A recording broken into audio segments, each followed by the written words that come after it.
So students, in this session we are going to begin with very important topic, that is DNA replication.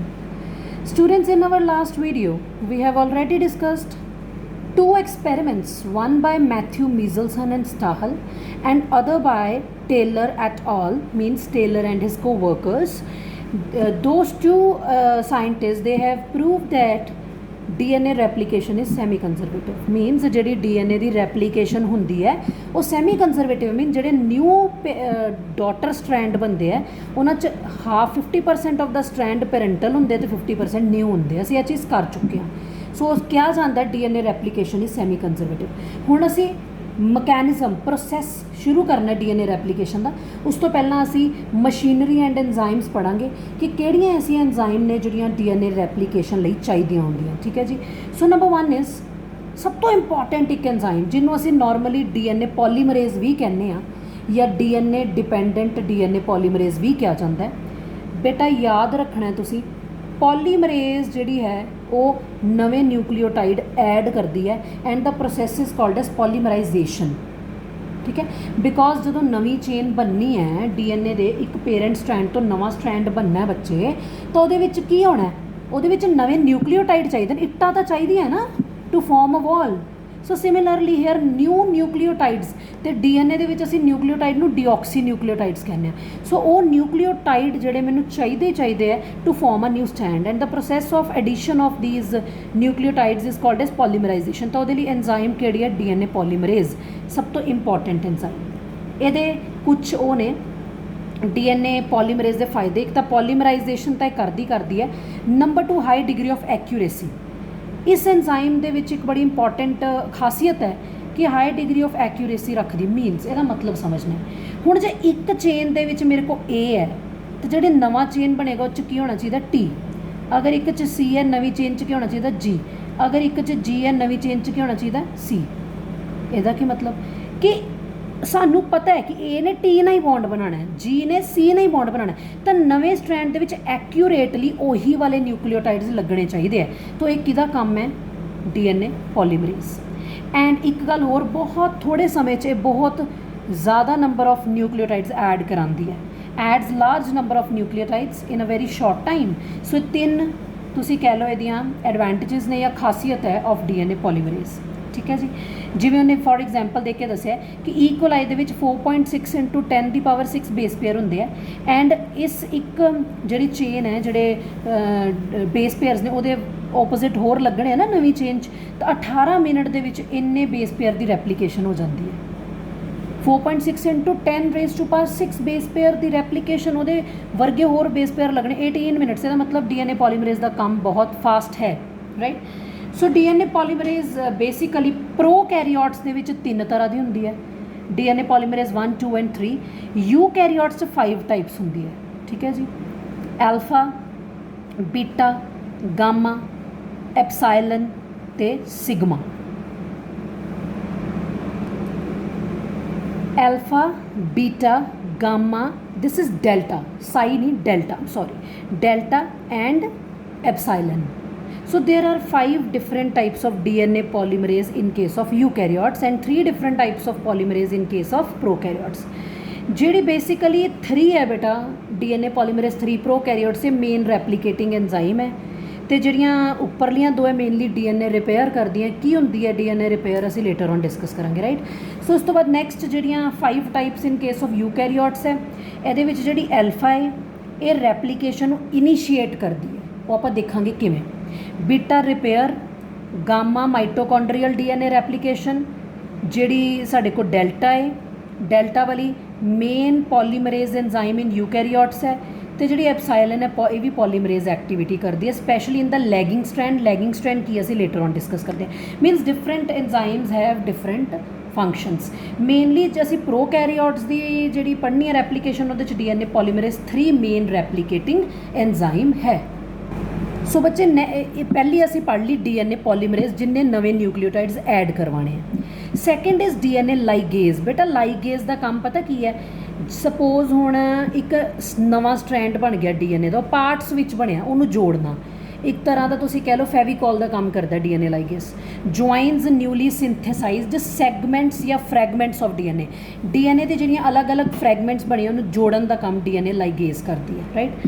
ਹੋਰ ਵੀ ਬੱਚੇ ਕਈ enzymes ਨੇ, ਪ੍ਰਾਈਮੇਜ਼ ਕੀ ਕੰਮ ਹੈ, ਅਸੀਂ ਡੀਐਨਏ ਰੈਪਲੀਕੇਸ਼ਨ ਪੜਾਂਗੇ, ਉਹਦੇ ਵਿੱਚ ਆਏਗਾ topoisomerase, helicase, these are the different enzyme which are involved in DNA replication. ਉਸ ਤੋਂ ਬਾਅਦ ਹੋਰ ਕੁਝ ਪੁਆਇੰਟਸ ਜਿਹੜੇ ਮਾਈਂਡ ਵਿੱਚ ਰੱਖਣੇ ਆ ਰੈਪਲੀਕੇਸ਼ਨ ਦਾ ਮਕੈਨਿਜ਼ਮ ਪੜ੍ਹਨ ਤੋਂ ਪਹਿਲਾਂ। ਰੈਪਲੀਕੇਸ਼ਨ ਜਿਸ ਪੁਆਇੰਟ 'ਤੇ ਸਟਾਰਟ ਹੁੰਦੀ ਹੈ, ਬਿਗਿਨ ਹੁੰਦੀ ਹੈ, ਉਹਨੂੰ ਓਰੀ ਕਹਿੰਦੇ ਆ, ਓਰੀਜਨ ਆਫ ਰੈਪਲੀਕੇਸ਼ਨ। ਰੈਪਲੀਕੇਸ਼ਨ ਹਮੇਸ਼ਾ ਇੱਕ ਸਪੈਸੀਫਿਕ ਪੁਆਇੰਟ 'ਤੇ ਤੋਂ ਸਟਾਰਟ ਹੁੰਦੀ, ਉਹਨੂੰ ਓਰੀਜਨ ਆਫ ਰੈਪਲੀਕੇਸ਼ਨ ਕਿਹਾ ਜਾਂਦਾ ਔਰ ਓਰੀ। ਯਾਦ ਰੱਖਣਾ ਬੱਚੇ, ਪ੍ਰੋਕੈਰੀਓਟਸ 'ਚ ਇੱਕੋ ਹੀ ਓਰੀਜਨ ਆਫ ਰੈਪਲੀਕੇਸ਼ਨ ਹੈ, ਯੂਕੈਰੀਓਟਸ 'ਚ ਮੈਨੀ ਓਰੀਜਨ ਆਫ ਰੈਪਲੀਕੇਸ਼ਨਸ ਹੁੰਦੇ, ਮਤਲਬ ਕਾਫੀ ਜਗ੍ਹਾ ਤੋਂ ਰੈਪਲੀਕੇਸ਼ਨ ਸਟਾਰਟ ਹੁੰਦੀ ਕਿਉਂਕਿ ਉਹਦਾ ਡੀਐਨਏ ਵੀ ਓਬਵੀਅਸਲੀ ਵੱਡਾ ਹੁੰਦਾ ਹੈ, ਠੀਕ ਹੈ ਜੀ। ਹੋਰ ਕੁਝ point, DNA replication S phase 'ਚ ਹੁੰਦੀ, ਸੈੱਲ ਸਾਈਕਲ ਅਸੀਂ +1 'ਚ ਪੜ੍ਹ ਲਿਆ ਹੋਇਆ, ਸੋ ਐਸ ਫੇਜ਼ ਦੇ ਵਿੱਚ ਡੀਐਨਏ ਰੈਪਲੀਕੇਸ਼ਨ ਹੁੰਦੀ ਹੈ। Next, DNA replication is semi discontinuous. Semi conservative ਤਾਂ ਅਸੀਂ ਪੜ੍ਹ ਲਿਆ, what is the meaning of the word semi discontinuous? ਬੇਟਾ ਡੀਐਨਏ ਦੇ 2 ਸਟ੍ਰੈਂਡ ਹੁੰਦੇ ਆ, ਦੋਨੋਂ ਸੈਪਰੇਟ ਹੁੰਦੇ, ਉਹ ਤੋਂ ਨਵੇਂ ਸਟ੍ਰੈਂਡ ਬਣਨੇ।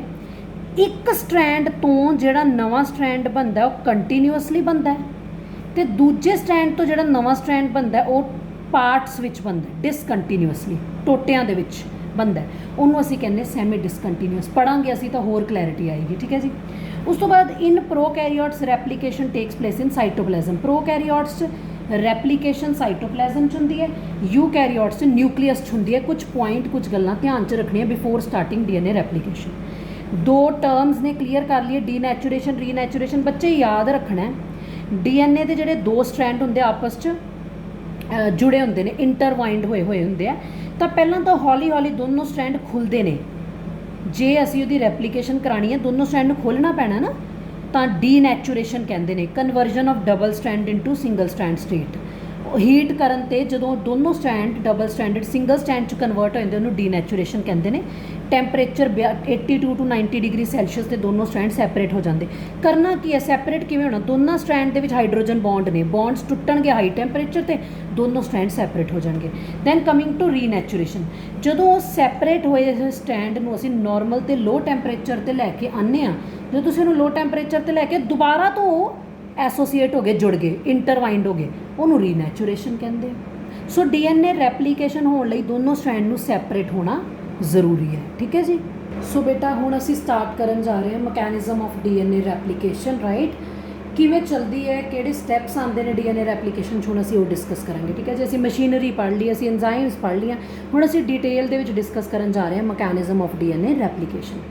ਸੋ ਡੀਐਨਏ ਰੈਪਲੀਕੇਸ਼ਨ ਹੋਣ ਲਈ ਪਹਿਲਾ ਸਟੈਪ ਹੈ origin of replication. Common sense ਮੈਂ ਤੁਹਾਨੂੰ ਹੁਣੇ ਦੱਸਿਆ, ਜਿਸ ਪੁਆਇੰਟ 'ਤੇ ਰੈਪਲੀਕੇਸ਼ਨ ਸ਼ੁਰੂ ਹੁੰਦੀ ਹੈ, ਬਿਗਿਨ ਹੁੰਦੀ ਹੈ, ਉਹਨੂੰ ਅਸੀਂ ਕਹਿੰਦੇ ਹਾਂ ਓਰੀਜਨ ਆਫ ਰੈਪਲੀਕੇਸ਼ਨ। ਤਾਂ ਸਟਾਰਟ ਫਿਰ ਉੱਥੋਂ ਹੀ ਕਰਨਾ ਪਏਗਾ ਨਾ ਸਾਨੂੰ। So replication begins at a particular spot or particular point that is called as origin of replication। याद रखना है बेटा, mainly in case of prokaryotes there is single origin of replication, ਉਹਨੂੰ ਕਹਿੰਦੇ ਨੇ single replicating unit or replicon। ਜਦ ਕਿ यूkaryotes ਦੇ ਵਿੱਚ number of origin of replication, number of ori ਹੁੰਦੇ ਆ origin of replication, ਤਾਂ several segments ਦੀ form ਦੇ ਵਿੱਚ replication ਹੁੰਦੀ ਹੈ, ਉਹਨੂੰ multi repliconic ਕਹਿੰਦੇ ਆ, ਠੀਕ ਹੈ। ਸੋ ਸਭ ਤੋਂ ਪਹਿਲਾ ਪੁਆਇੰਟ ਹੈ ਸਾਡੇ ਕੋਲ origin of replication, ਠੀਕ ਹੈ ਜੀ। ਰੈਪਲੀਕੇਸ਼ਨ ਸਟਾਰਟ ਹੋਏਗੀ ਓਰੀ 'ਤੇ, ਉਸ ਤੋਂ ਬਾਅਦ ਐਕਟੀਵੇਸ਼ਨ ਆਫ ਡੀਆਕਸੀ ਰਾਈਬੋ ਨਿਊਕਲੀਓਟਾਈਡਸ। ਬੱਚੇ ਦੇਖੋ, ਹੁਣ ਆਪਾਂ ਪੇਰੈਂਟ ਸਟ੍ਰੈਂਡ ਤੋਂ ਨਵਾਂ ਸਟ੍ਰੈਂਡ ਬਣਾਉਣਾ। ਨਵਾਂ ਸਟ੍ਰੈਂਡ ਬਣਾਉਣ ਲਈ ਸਾਨੂੰ ਕੀ ਚਾਹੀਦਾ ਹੈ? ਇੱਟਾਂ। ਨਵੀਂ ਵਾਲ ਬਣਾਉਣ ਲਈ ਸਾਨੂੰ ਇੱਟਾਂ ਚਾਹੀਦੀਆਂ ਨਾ। ਸੋ ਇੱਥੇ ਇਹਦਾ ਬੇਸਿਕ ਯੂਨਿਟ ਨਿਊਕਲੀਓਟਾਈਡਸ ਹੁੰਦੇ ਨੇ। ਨਿਊਕਲਿਕ ਐਸਿਡ ਦਾ ਬੇਸਿਕ ਯੂਨਿਟ ਕੀ ਹੁੰਦਾ? ਨਿਊਕਲੀਓਟਾਈਡਸ। ਤਾਂ ਨਿਊਕਲੀਓਟਾਈਡਸ ਜਿਹੜੇ ਨੇ, ਸਪੈਸ਼ਲੀ ਡੀਆਕਸੀ ਰਾਈਬੋ ਨਿਊਕਲੀਓਟਾਈਡ, ਬਿਕੋਜ਼ ਹੁਣ ਅਸੀਂ ਡੀਐਨਏ ਬਣਾਉਣਾ ਹੈ, ਡੀਆਕਸੀ ਰਾਈਬੋ ਨਿਊਕਲੀਓਟਾਈਡਸ ਨੂੰ ਐਕਟੀਵੇਟ ਕਰਨਾ ਪੈਣਾ। ਇਹ ਬੱਚੇ ਐਕਟੀਵੇਟ ਕਿਵੇਂ ਹੁੰਦੇ ਨੇ? ਇਹ ਐਕਟੀਵੇਟ ਐਵੇਂ ਹੁੰਦੇ ਨੇ ਕਿ ਉਹਨਾਂ ਨੂੰ ਫੋਸਫੋਰਾਈਲੇਟ ਕਰਨਾ ਪੈਂਦਾ ਅਤੇ ਉਹਨਾਂ ਨੂੰ ਐਕਟਿਵ ਫਾਰਮ 'ਚ ਚੇਂਜ ਕਰਨਾ ਪੈਂਦਾ। ਮੀਨਸ ਡੀ ਮੀਨਸ ਡੀਆਕਸੀ ਰਾਈਬੋ, ਬਿਕੋਜ਼ ਇਹ ਡੀਐਨਏ ਦੇ ਨਿਊਕਲੀਓਟਾਈਡਸ ਨੇ। AMP adenosine monophosphate, guanosine monophosphate, cytosine monophosphate ਤੇ थायमिडीन मोनोफॉस्फेट। ਇਹਨਾਂ ਨੂੰ ਫਾਸਫੋਰਿਕ ਐਸਿਡ ਨਾਲ ਰਿਐਕਟ ਕਰਾ ਕੇ with the help of phosphorylase enzyme and energy which convert ਹੋ ਗਏ? DATP GTP CTP means adenosine इत्थे मोनोफॉस्फेट सी, इत्थे की बन गया triphosphate. This is the active form of nucleotides means कि हुण न्यूक्लियोटाइड एक्टिव हो गए ने नवीं चेन बनाने के लिए, ठीक है। सो पहला मेरा काम की मैं इट्टां तैयार कर लियां, ओरिजिन लभ लिया कि कित्थों शुरू होने हैं। 2 स्टैप्स क्लीयर हो गए। एंजाइम याद रखनी है फॉस्फोराइलेज। तो इस प्रोसैस नूं DAMP GMP CMP TMP नूं TP वालियां च कन्वर्ट करन नूं फॉस्फोराइलेशन कहंदे आ। की बोलते हैं बेटा? फॉस्फोराइलेशन, फॉस्फोराइलेशन, ठीक है जी बेटा। Third step exposure of parent DNA strand. देखो इट्टां तैयार हो गई बेटा, बेसिक यूनिट तैयार है नवीं चेन बनन दा, पर इन्फॉर्मेशन कित्थों आएगी कि केड़ी इट्ट लगनी है, केड़ा न्यूक्लियोटाइड लगना है। So information parent DNA strand कोल हैगी है बच्चे। सो जिहड़ा पेरेंट DNA स्ट्रैंड है, हुण सानूं पता है पेरेंट DNA स्ट्रैंड तां इदां हैलिक्स दी फॉर्म च प्रेजेंट आपस च इंटरवाइंड होया पिया। इहदा मतलब पेरेंट दे जिहड़ा स्ट्रैंड उहनूं खोलना पैना। और बेटा याद रखना ये जिहड़े 2 पेरेंटल स्ट्रैंड है एकदम नहीं खुलते, हौली हौली जिद्दां जिप खुलदी है ना, हौली हौली जिद्दां आपां जिप खोलते हैं तिवें हौली हौली ये दोनों स्ट्रैंड खुलते तो रेप्लीकेशन चलती जाती है, ठीक है। सो दोनों स्ट्रैंड जिहड़े खुलने हैं उन्होंने एक्सपोजर होना उहदे लई हुंदा की है, कुछ एंजाइम मैं 3 एंजाइम पढ़ांगी तो उन्होंने फंक्शन पढ़ांगी, उस देखो की होना है। Number 1 is enzyme helicase. हुण ये की केड़ी एंजाइम है? ये वो एंजाइम है बेटा जिन्ने दोनों स्ट्रैंड नूं अनवाइंड करना है, खोलना है, क्योंकि दोनों स्ट्रैंड दे आपस इधर लिपटे हुए ने ना, तो उन्होंने खोलना है। सो अनवाइंड करन दे लई हेलीकेज और अनवाइंडेज एंजाइम है जिहड़ी ओरिजिन तो शुरू होंदी है तो दोनों स्ट्रैंड नूं हौली हौली खोलदी है। दोनों स्ट्रैंड किवें खुलदे हैं? दोनों स्ट्रैंड्स दे विच हाइड्रोजन बॉन्ड हुंदे, तुहानूं पता ही है AT च 2 हाइड्रोजन बॉन्ड हुंदे, C ते G च 3 हुंदे ने। तो हौली हौली वो दोनों स्ट्रैंड्स खुलते हैं बाय डिस्ट्रॉइंग हाइड्रोजन बॉन्ड्स, ठीक है जी। दोनों स्ट्रैंड खुलने शुरू हो गए। दैन एक एंजाइम है SSBP, single strand binding protein. ये की करके बेटा देखो, जदों DNA के दोनों स्ट्रैंड खुलने शुरू होंगे है एक वाई शेप्ड फॉक बनती है, उन्होंने रेप्लीकेटिंग फॉक कहते हैं। की बोलते हैं? Replicating Fock. सो जेड़े ये स्ट्रैंड खुल रहे हैं, मैं तुहानूं उन्हें रेप्लीकेटिंग फॉक दिखानी हाँ, जेड़े दोनों स्ट्रैंड्स खुल रहे हैं वो बेटा कॉमन सेंस की गल है। DNA के जोड़े दोनों स्ट्रैंड कट्ठे जदों वाइंड होए होंदे स्टेबल होंदे हैं, तो जदों असीं दोनों स्ट्रैंड नूं खोलना शुरू किया अनस्टेबल हो गए, उन्होंने स्टेबल है करती SSBP, single stand binding proteins. तो जिहड़ी वाई फॉक बनी, वाई शेप्ड बनया, वो तुसीं इत्थे देखो इस डायग्राम च, ए वाई देख रहे हो, जे टेढ़ा देखो तो वाई है, मीनस पहला 2 स्ट्रैंड इदां सीगे, हुणे खुलने शुरू हो गए तो वाई बनना शुरू हो गया। इन्हूं वाई फोक कहते हैं या रेप्लीकेटिंग फोक कहते हैं, ठीक है जी। उस तो बाद अच्छा जी, जेडे दोनों स्ट्रैंड खुलने शुरू होए सी, खोलिया किन्ने हेलीकेज ने, स्टेबल किन्ने किते SSBP ने। थर्ड थिंग टोपो आइसोमरेज कहता कई बार की होंदा है जदों दोनों स्ट्रैंड खुलते हैं, जिवें सपोज बेटा तुसी ना 2 जाणियां ने 2 इदां हैंड्स च रस्सियां फड़ लैणियां, दोनों नूं इदां इदां करके घुमा दो, ठीक है। दूजे पासे भी एक बंदे ने इदां ही घुमा रहे हैं, इदां इदां एक दूजे के उत्ते घुमा दो। जदों दूजे पासे हुण फड़ लैणी है रस्सी, दोनों पार्ट जिहड़े सीगे इधर वाले बन्ने आपां खोलना शुरू करना है, तो आपां की देखते जो आपां एक बन्ने खोलते दूजे बन्ने होर ज़्यादा सुपर कॉइल्स ऐड हो जाते। सुपर कॉइल मीनस अगों खुली जा रहा है लेकिन पिछों की कॉइलिंग वधी जा रही है। सो वो सुपर कॉइलिंग जिहड़ी डेवलप हुई है ਉਹਦੀ ਟੈਂਸ਼ਨ ਨੂੰ ਰਿਲੀਜ਼ ਕਰਨ ਲਈ ਮੀਨਸ ਸੁਪਰ ਕੋਇਲਿੰਗ ਰਿਲੈਕਸ ਹੋ ਜਾਵੇ, ਉਹਦੇ ਲਈ ਐਂਜ਼ਾਈਮ ਹੈ ਟੋਪੋਆਈਸੋਮਰੇਜ਼। ਤੇ ਪ੍ਰੋਕੈਰੀਓਟਸ ਦੇ ਕੇਸ ਦੇ ਵਿੱਚ ਟੋਪੋਆਈਸੋਮਰੇਜ਼ ਨੂੰ ਹੀ DNA ਗਾਇਰੇਜ਼ ਕਹਿੰਦੇ ਆ। ਕੀ ਬੋਲਦੇ ਆ? DNA ਗਾਇਰੇਜ਼। ਕਲੀਅਰ ਹੋ ਗਿਆ ਕਿ ਜਿਹੜੀ ਆਪਾਂ ਕੋਇਲਿੰਗ ਖੋਲ ਰਹੇ ਹਾਂ ਦੋਨੋਂ ਸਟ੍ਰੈਂਡ ਦੀ, ਤਾਂ ਉਹ ਦੂਜੇ ਪਾਸੇ ਜਿਹੜੀ ਹੋਰ ਸਟ੍ਰੈਂਡ ਦੀ ਸੁਪਰ ਕੋਇਲਿੰਗ ਹੋ ਰਹੀ, ਸਟ੍ਰੈਂਡ ਹੋਰ ਜ਼ਿਆਦਾ ਕੋਇਲਡ ਹੋ ਰਿਹਾ, ਉਸ ਟੈਂਸ਼ਨ ਨੂੰ ਉਸ ਚੀਜ਼ ਨੂੰ ਰਿਲੀਜ਼ ਕਰਨ ਦੇ ਲਈ एंजाइम टोपोआइसोमरेज हेल्प करती। कहण दा मतलब जिहड़े दोनों स्ट्रैंड खुल रहे हैं हौली हौली, उन्होंने स्टेबिलिटी लैके आनी उन्होंने। सो ये 3 एंजाइम्स इस थर्ड स्टैप पर हेल्प करदियां ते DNA के जिहड़े दोनों स्ट्रैंड ने वो एक्सपोज हो जाते हैं। Next formation of RNA primer. बच्चे जी एक गल इत्थे बड़े ध्यान नाल अंडरस्टैंड करो, जदों DNA के दोनों स्ट्रैंड खुल गए, पहला स्टैप देख लो, जे रैड कलर नाल नवां स्ट्रैंड बनना, ਜਿਹੜਾ ओल्ड स्ट्रैंड तो नवा स्ट्रैंड बनना है, समझ लो तुसी एक दीवार खड़ी ਉਹਦੇ ਨਾਲ ਇੱਕ ਦੀਵਾਰ ਖੜੀ ਕਰਨੀ ਹਵਾ 'ਚ ਤਾਂ ਮੈਂ ਨਵੀਂ ਦੀਵਾਰ ਖੜੀ ਨਹੀਂ ਕਰ ਸਕਦੀ ਨਾ ਮੈਨੂੰ ਉਹਨੂੰ ਥੱਲੋਂ ਇੱਕ ਬੇਸ ਦੇਣਾ ਪਊਗਾ ਸੋ ਨਵਾਂ ਸਟ੍ਰੈਂਡ ਬਣਾਉਣ ਦੇ ਲਈ ਇੱਕ ਇੱਥੇ ਕੁਝ ਨਿਊਕਲੀਓਟਾਈਡ ਦਾ ਇੱਕ ਬੇਸ ਹੁੰਦਾ ਉਹਨੂੰ RNA ਪ੍ਰਾਈਮਰ ਕਹਿੰਦੇ ਜਿਹਦੇ ਤੇ ਫਿਰ ਨਵੇਂ ਨਿਊਕਲੀਓਟਾਈਡ ਐਡ ਹੁੰਦੇ ਤੇ ਨਵਾਂ ਸਟ੍ਰੈਂਡ ਬਣ ਜਾਂਦਾ ਸੋ RNA ਪ੍ਰਾਈਮਰ ਇੱਕ ਤਰ੍ਹਾਂ ਦਾ ਇੱਕ ਬੇਸ ਹੈ 3' ਐਂਡ ਤੇ ਬਣਦਾ ਇੱਕ ਸਟ੍ਰੈਂਡ ਦੇ ਤੇ ਜਿਹਦੇ ਇਹ ਸਮੋਲ ਸਟ੍ਰੈਂਡ ਆਫ RNA ਤਾਂ ਇਹਨੂੰ RNA ਪ੍ਰਾਈਮਰ ਕਹਿੰਦੇ ਮੀਨਸ ਇਹ DNA ਨਹੀਂ RNA ਹੈ ठीक है RNA ਪ੍ਰਾਈਮਰ ਬਣਿਆ ਤਾਂ ਉਹਦੇ ਤੇ ਫਿਰ ਨਵਾਂ ਸਟ੍ਰੈਂਡ DNA ਦਾ ਬਣਨਾ ਸ਼ੁਰੂ ਹੋਇਆ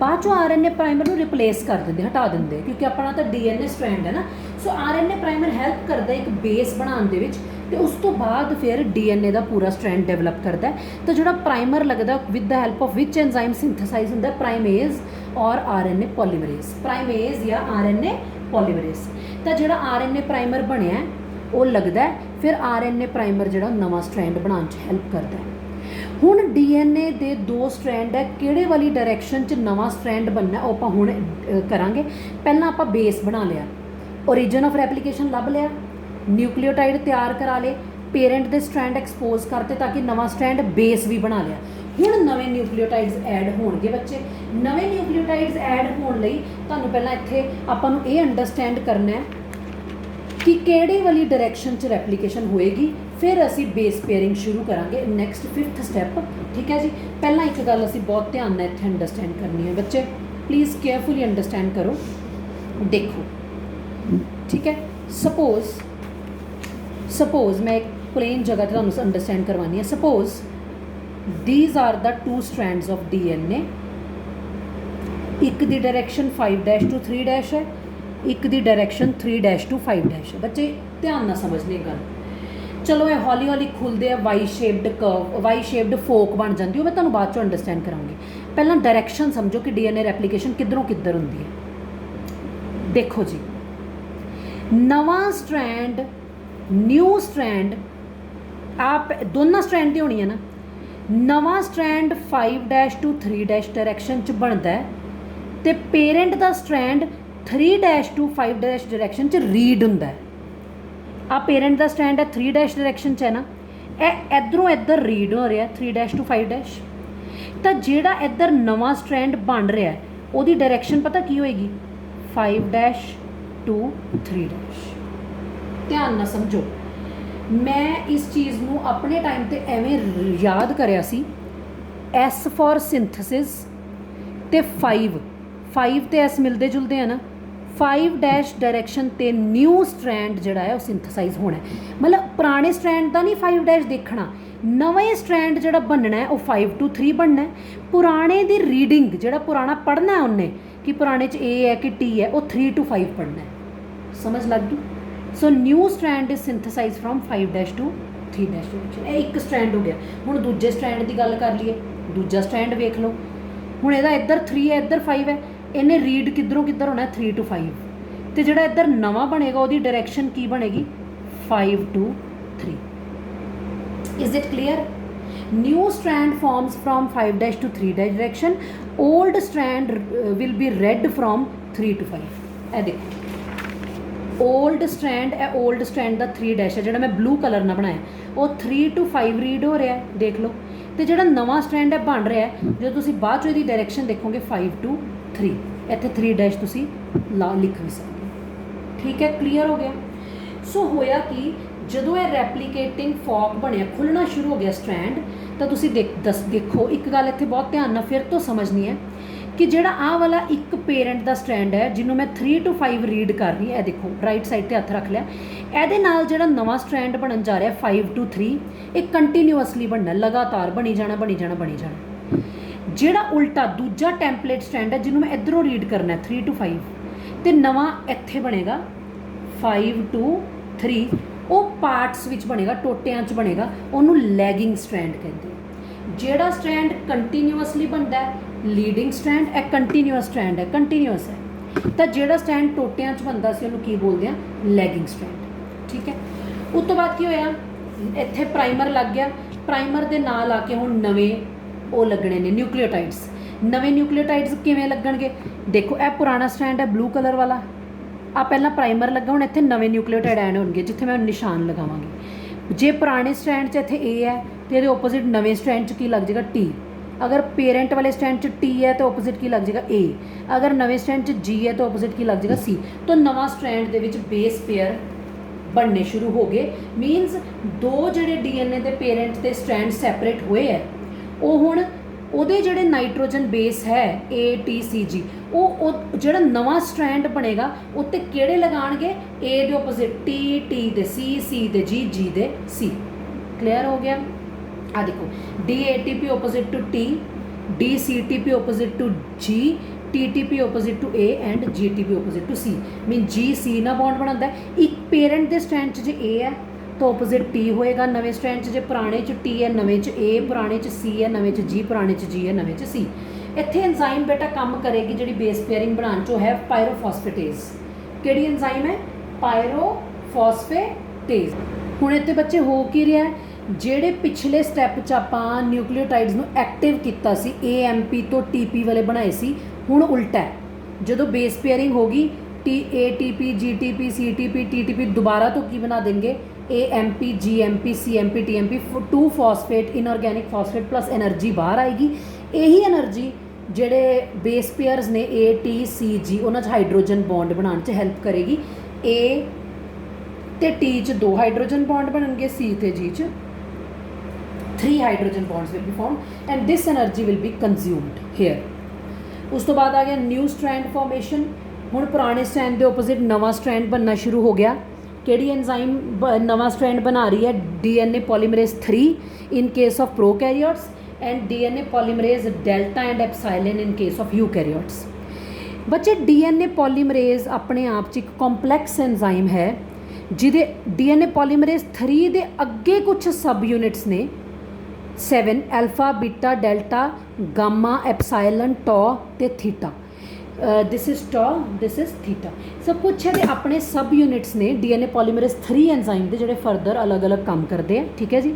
सो जिद्दां जिद्दां रैप्लीकेशन बेटा प्रोसीड कर रही है, एक गल बहुत ध्यान नाल देखो, जिहड़ा रैप्लीकेशन फॉक है पहला थोड़ा खुलिया सी फिर होर खुल गया फिर होर। आ देखो इत्थे कितना थोड़ा पिछला पार्ट रह गया, सारा खुल गया। जिद्दां जिप खुलती है तिवें हौली हौली रैप्लीकेशन फोक बनती जा रही है। 2 DNA के स्ट्रैंड खुलते जा रहे हैं। स्टार्ट कित्थों होए सी? ओरिजिन ऑफ रैप्लीकेशन तो। हुण जदों नवा स्ट्रैंड पुराना स्ट्रैंड खुली गया तो नवा ऐड हो ही गया, उस तो बाद ਜਿਹੜਾ बेटा इत्थे प्राइमर RNA प्राइमर ने बेस बनाया सी नवी चेन स्टार्ट करने लई। हुण आपां RNA प्राइमर रिमूव कर दांगे तो जिहड़ी खाली जगह गैप है वो बाद विच दोबारा तो भरिया जाएगा कॉम्पलीमेंटरी न्यूक्लियोटाइड्स ना। किवें? वही पुरानी चेन तो रीड करके, जो पुरानी च A है तो इत्थे T, C है तो G है तो C। तो जिहड़ा गैप है वो डीऑक्सी राइबोन्यूक्लियोटाइड दोबारा तो फिल कर देंगे। ठीक है जी। उस तो बाद वही गल जी मैं पहला दस चुकी है, लीडिंग लैगिंग स्ट्रैंड। आ देख लो बच्चे, 1 स्ट्रैंड विद पोलैरिटी 3' to 5'। आ जिहड़ा स्ट्रैंड है पेरेंट का जिहदी पोलैरिटी की है 3 to 5, ਉਹਦੇ ਵਿੱਚ ਜਿਹੜੀ DNA ਰੈਪਲੀकेशन ਚੱਲ ਰਹੀ ਉਹ ਕੰਟੀਨਿਊਅਸਲੀ ਲਗਾਤਾਰ ਚੱਲ ਰਹੀ, ਉਹਨੂੰ ਕੀ ਬੋਲਦੇ ਆ? Leading strand. ਕੀ ਬੋਲਦੇ ਆ? ਲੀਡਿੰਗ। ਤੇ ਬੇਟਾ ਜਿਹੜਾ ਦੂਜਾ ਸਟ੍ਰੈਂਡ ਹੈ 5 to 3 ਵਾਲਾ, ਉਹਦੇ 'ਚ ਜਿਹੜੀ ਰੈਪਲੀकेशन ਡਿਸਕੰਟੀਨਿਊਅਸਲੀ ਪਾਰਟਸ ਵਿੱਚ ਚੱਲਦੀ, ਉਸ ਸਟ੍ਰੈਂਡ ਨੂੰ ਅਸੀਂ ਕੀ ਬੋਲਦੇ ਆ? Lagging strand.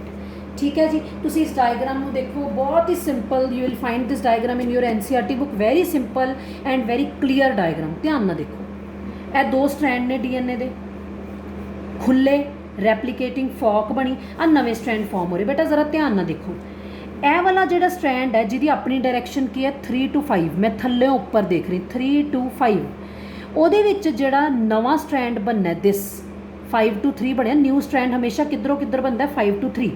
न्यू स्ट्रैंड जो 5 to 3 बनया लगातार बनया।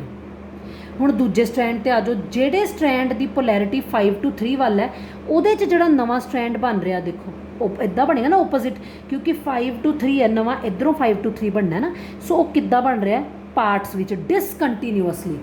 सो एक स्ट्रैंड कंटीन्यूअस बन रहा लीडिंग स्ट्रैंड, दूजा डिसकंटीन्यूअस बन रहा लैगिंग स्ट्रैंड, ਅਤੇ ਜਿਹੜੀਆਂ ਛੋਟੀਆਂ ਛੋਟੀਆਂ ਫਰੈਗਮੈਂਟਸ ਨੇ, ਟੋਟੇ ਨੇ, ਇਹਨੂੰ ਓਕਾਜ਼ਾਕੀ ਫਰੈਗਮੈਂਟਸ ਕਹਿੰਦੇ ਨੇ। सो ये है DNA ਰੈਪਲੀਕੇਸ਼ਨ ਦੇ ਦੋ ਸਟ੍ਰੈਂਡ ਜਿਹੜੇ ਨਿਊ ਫਾਰਮ ਹੋ ਰਹੇ ਨੇ। ਫਿਰ ਹਰ ਵਾਰੀ ਅੱਛਾ ਓਕਾਜ਼ਾਕੀ ਫਰੈਗਮੈਂਟ 'ਚ ਡਿਸਕੰਟੀਨਿਊਸ ਸਟ੍ਰੈਂਡ 'ਚ ਇੱਕ ਨਵੀਂ ਗੱਲ ਹੋ ਰਿਹਾ। ਆ ਜਿਹੜਾ ਇੱਕ ਪਾਰਟ ਬਣਿਆ RNA ਪ੍ਰਾਈਮਰ ਲੱਗਿਆ, ਨਵਾਂ ਆ ਪਾਰਟ ਬਣ ਗਿਆ, ਫਿਰ ਨਵਾਂ RNA ਪ੍ਰਾਈਮਰ ਬਣਿਆ, फिर पार्ट बन गया, फिर नवा RNA प्राइमर लग गया, फिर पार्ट बन गया। सो बार बार RNA प्राइमर चाहिए to build a part, to build a fragment. फिर हौली हौली जो फ्रैगमेंट बन जाएगी तो इनू जोड़ना है, किहड़ी एंजाइम जोड़ेगी इन्हां टोटियां नूं, इन्हां पार्ट्स नूं? DNA ligase, and this strand is called as lagging strand. Clear हो गया? ओल्ड स्ट्रैंड नूं तुसीं रीड किधरों करना है? 3 to 5। आ ओल्ड है 3 to 5। नवा किधरों बनना है? 5 to 3, 5 to 3। ओपोजिट पोलैरिटी होगी ना, ठीक है जी। Last step of DNA replication is proof reading. Proof reading च की हुंदा बेटा, जो असी कोई ऐसे या कोई चीज़ पेपर ही कर लैंदे आ, उस तो बाद असी रीड करते हैं ना दोबारा। क्यों दोबारा रीड करते हो पेपर नूं? So that you can find out the mistakes. So DNA polymerase ने न्यू ਜਿਹੜੇ ਨਿਊਕਲੀਓਟਾਈਡ ਐਡ ਕੀਤੇ ਨੇ ਉਹਨਾਂ 'ਚ ਹੋ ਸਕਦਾ ਕਈ ਵਾਰੀ ਕੋਈ ਗਲਤੀ ਹੋ ਜਾਏ, ਜਿਹੜੀ ਵੈਸੇ ਬੜੀ ਘੱਟ ਹੈ। 1 in 10,000, 10,000 ਅਗਰ ਨਿਊਕਲੀਓਟਾਈਡ ਐਡ ਹੁੰਦੇ ਤਾਂ ਇੱਕ ਵਾਰੀ ਗਲਤੀ ਹੋਣ ਦਾ ਚਾਂਸ ਹੈ। DNA ਪੋਲੀਮਰੇਜ਼ ਕੋ ਆਪਣੇ ਕੋਲ ਹੀ ਇੱਕ ਪਾਵਰ ਹੈ, ਆਪਣੇ ਕੋਲ ਹੀ ਇੱਕ ਸੈਂਸ ਹੈ ਕਿ ਉਹ ਗਲਤੀ ਵੀ ਫਾਈਂਡ ਆਊਟ ਕਰਦਾ। ਜਿਵੇਂ ਨਵੇਂ ਨਿਊਕਲੀਓਟਾਈਡ ਐਡ ਕਰਾ ਰਿਹਾ ਇੱਦਾਂ ਕਰਾ ਰਿਹਾ, ਗਲਤੀ ਹੋਈ, ਵਾਪਸ ਆਇਆ, ਗਲਤ ਵਾਲਾ ਨਿਊਕਲੀਓਟਾਈਡ ਕੱਢਿਆ, ਨਵਾਂ ਐਡ ਕੀਤਾ, ਫਿਰ ਅੱਗੇ ਨੂੰ ਚੱਲ ਪਿਆ, ठीक है। एंड DNA पॉलीमरेज 1 भी मिसमैचड न्यूक्लियोटाइड कढ़ सकती है बाहर। सो ये दोनों एंजाइम हैल्प करदियां ने इन प्रूफ रीडिंग। सो बेटा ये सी साडे को process of DNA replication. So you can draw this simple diagram. Each replicating fork है, क्लीयर, दोनों स्ट्रैंड बिल्कुल क्लीयर ने, दोनों स्ट्रैंड्स जिहड़े पेरेंट दे ने दोनों रैप्लीकेट कर सकते हैं। पुराना स्ट्रैंड 3 to 5 रीड हुंदा है, नवा 5 to 3 बनता है। पुराना 3 to 5 रीड हुंदा है, नवा 5 to 3 बनता है, ठीक है। एक बार तुसीं ये वाली डायग्राम नूं भी देख सकते हो। दोनों स्ट्रैंड खुल रहे हैं, तुहानूं पता ही है हेलीकेज एंजाइम खोलदी है। टोपोआइसोमरेज वो जिहड़ियां कॉइल्स पिछे बणियां सी उहनूं रिलैक्स करदी है। SSBP इन्हों स्टेबल करते, मतलब तीनों एंजाइम इन्हों खोल रहे हैं तो स्टेबल कर रहे हैं, ठीक है जी। हौली हौली फिर रैप्लीकेटिंग फॉक वाई शेप्ड फोक बन रहा है, प्राइमर लग गया, पुराना स्टैंड 3 to 5 रीड हो रहा है, नवा 5 to 3 बन रहा है, एक कंटीन्यूअसली बन रहा है, एक टोटियां च डिसकंटीन्यूअस बन रहा है, leading strand lagging strand, at the end 2 strands बन गए। You can draw this simple diagram also, ठीक है। So this was all about DNA रैप्लीकेशन।